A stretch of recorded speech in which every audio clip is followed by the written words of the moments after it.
एक बच्चे का जो सबसे महत्वपूर्ण गुण होता है वह जिज्ञासु होता है। अपने अध्यापक से बार बार प्रश्न पूछता है, या मैं कहूँ तो यदि जो बच्चा जिज्ञासु है, जो बच्चा हमेशा कुछ न कुछ नया सीखने के लिए उत्सुक रहता है, वह जीवन में सफलता प्राप्त करता है। एक विद्वान ने बहुत अच्छी बात कही है कि बोला, मैं इस संसार का सबसे जीवित और बुद्धिमान प्राणी हूं, और बुद्धिमान केवल इसलिए हूं क्योंकि मैं ये जानता हूं कि मैं कुछ नहीं जानता। नमस्कार प्यारे बच्चों, देखो छोटी छोटी अपडेट है, दो तीन संक्षिप्त सी हम चर्चा करेंगे, बातें करेंगे, पॉजिटिव वे में बातें करेंगे।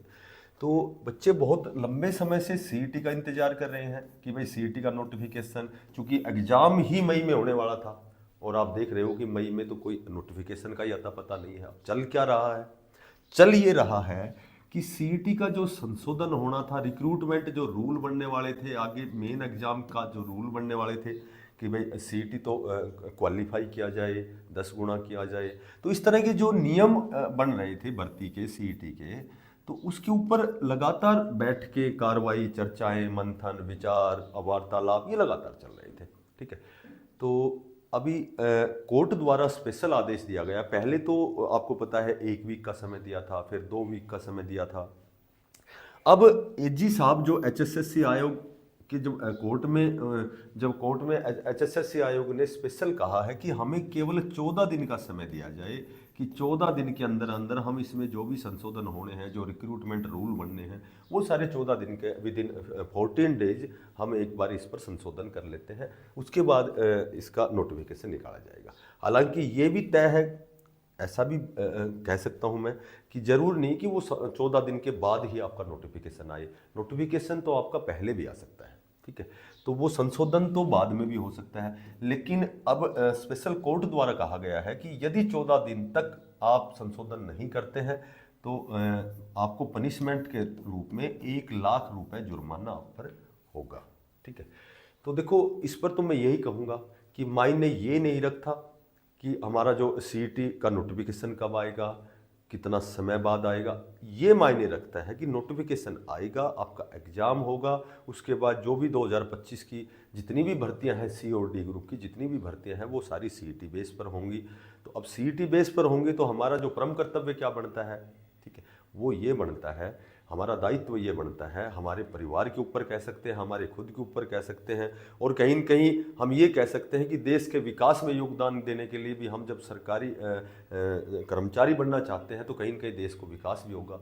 ठीक है, तो अब हमारा परम जो कर्तव्य ये बनता है कि हमें बहुत ही तीव्र गति से अपनी तैयारी को टाइम्स में बढ़ानी चाहिए, बहुत ज़्यादा बढ़िया तरीके से हमें तैयारी करनी चाहिए।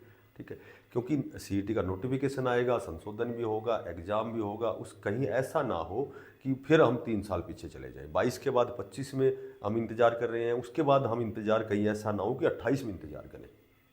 ठीक है, तो केवल आपका कर्तव्य यह है कि आप तैयारी करें, बहुत अच्छे स्तर पर आप इसकी तैयारी करें। सीईटी बहुत जल्दी आपका नोटिफिकेशन मई में, लगभग आपका मई में नोटिफिकेशन भी आएगा, एग्ज़ाम भी होगा, फिर वो जो भी इसका संशोधन होता है, 10 गुना होता है या क्वालिफाई होता है या कोई नंबर डिसाइड होता है, वो सारी चीज़ें जो भी आपके सामने होंगी, लेकिन आपका जो काम है वो केवल और केवल तैयारी करना।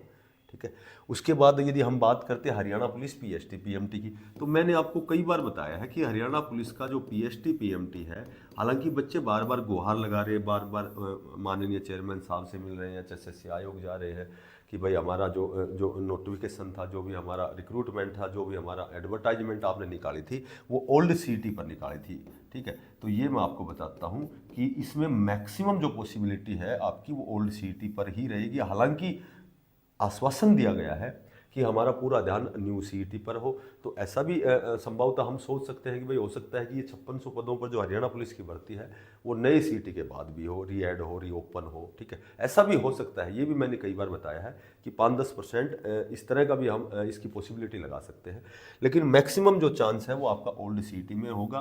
पीएसटी पीएमटी ये आपका होगा सीईटी के नोटिफिकेशन के बाद। ठीक है, लेकिन बहुत ज़्यादा चांस है कि आपका जो पीएसटी पीएमटी जो है वो ओल्ड सीटी पर ही ये भर्ती हो। हाँ, इतना मैंने पहले भी बताया था कि रीओपन अवश्य होंगे ये फॉर्म, क्योंकि बहुत से ऐसे कैंडिडेट हैं जिन्होंने ये फॉर्म नहीं भरे, वंचित रह गए थे।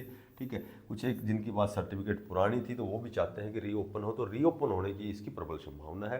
लेकिन ओल्ड सीटी पर होगा ये मैं इस बात पे कह सकता हूँ, क्योंकि सरकार बनने के बाद जो सबसे पहली भर्ती है वो एक तो सीईटी न्यू सीईटी करवाना, प्लस ये हरियाणा पुलिस की 5600 पदों पर भर्ती करवाना, ये पहली जो भर्ती होगी पीएसटी पीएमटी इसका करवाया जाएगा। और ये भर्ती मेरे ख्याल से मैक्सिमम 90% चांस है कि आपका ओल्ड सिटी पर हो। भाई तैयारी हमारे सामने दूसरा रास्ता भी क्या है, हमारा लिए केवल यही मार्ग है कि हम अपनी तैयारी एज इट इज़ जारी रखें, कंटिन्यू रखें, तैयारी करते रहे, फिजिकल की तैयारी करें। अब हमारे हाथ में तो कोई चीज़ है नहीं, हमारे हाथ में ये है कि हम केवल प्रयास करें और प्रयास को और तेज़ करें। ठीक है, क्योंकि अगर संभव तो ओल्ड सिटी पर होता है, ओल्ड सिटी पर होता है तो इसका हमें मैक्सिमम बेनिफिट मिले, क्योंकि इसमें कंपटीशन ना के बराबर है। और जब सरकार बनने के बाद जो पहली भर्ती है वो आपकी हरियाणा पुलिस की रहेगी, जहाँ तक मैं समझ सकता हूँ। ठीक है, बाकी होने को तो न्यू सिटी में जाए तो भी हम तो केवल कयास लगा सकते हैं, कोई चीज़ ऑथेंटिक नहीं होती है। अब बात करें एचकेआर के न्यू लेटर के, न्यू लेटर की बात मैं यदि करता हूँ कि एक न्यू लेटर क्या आया था कि जो टीजीटी पीजीटी के जो ऐसे अध्यापक हैं जिनको एचकेआर पोर्टल से नहीं हटाया गया है, जबकि वो बहुत से ऐसे पीजीटी हैं जो चले गए हैं, कोई तो नियमित रेगुलर अध्यापक बन गया है, कोई दूसरे प्रकार के चंडीगढ़ के वीएस डीएसएसबी में चला गया है। ठीक है, या फिर ऐसा भी हो सकता है कि रेगुलर नियमित अध्यापक आने से और फिर उनको बाहर कर दिया गया है। ठीक है, उनको सेवा मुक्त कर दिया गया है। तो ये स्पेशल शिक्षा निदेशालय द्वारा डीडीओ को लेटर जारी हुआ है कि जल्दी से जल्दी या तो हमें बताया जाए, कारण दिया जाए, जल्दी से जल्दी कारण दिया जाए कि किस कारण से ये पोर्टल पे है, लेकिन ये जो टीजीटी पीजीटी है मेरे ख्याल से 1261 कितने सीटें हैं, तो ये इनको पोर्टल से हटाया नहीं गया है, जबकि ये यहाँ कार्यरत नहीं है। तो इनका हमें रीजन बताया जाए ताकि हम इनके शॉर्ट लिस्ट के मैसेज वो जारी करें, और जितने पद वैकेंट हैं, क्योंकि 103 पदों पर जो भर्ती है उसमें टीजीटी पीजीटी के जो शॉर्ट लिस्ट के मैसेज हैं उनके लिए पहले क्या होता है कि डाटा कलेक्ट किया जाता है। ठीक है, तो अध्यापक काम नहीं कर रहे और जबकि वो पोर्टल पे एज इट इज़ वो वहाँ उनका डाटा है। ठीक है, उनको हटाया नहीं गया है, तो इस तरह का कारण पूछा गया। ये लेटर कल जारी हुआ था, तो बहुत जल्दी आपके टीजीटी पीजीटी के भी शॉर्ट लिस्ट के मैसेज आने वाले हैं। तो एक तो साथियों से निवेदन है, जो नए साथी हमारी नियमित रूप से सुबह 8:30 बजे क्लास होती है, 11 बजे तक, 11 बजे हमारी जीके क्लास होती है। अब आज से हमारा मॉक टेस्ट हो स्टार्ट होगा, जो पीछे की भर्तियों में आए हुए प्रीवियस ईयर में आए हुए जो क्वेश्चन है उनका मॉक टेस्ट आज से स्टार्ट करेंगे। और जो साथी नए हैं चैनल को सब्सक्राइब करना, ज़्यादा से ज़्यादा शेयर करना। फिर मिलते हैं किसी नई अपडेट के साथ, तब तक के लिए बेस्ट ऑफ लक, धन्यवाद।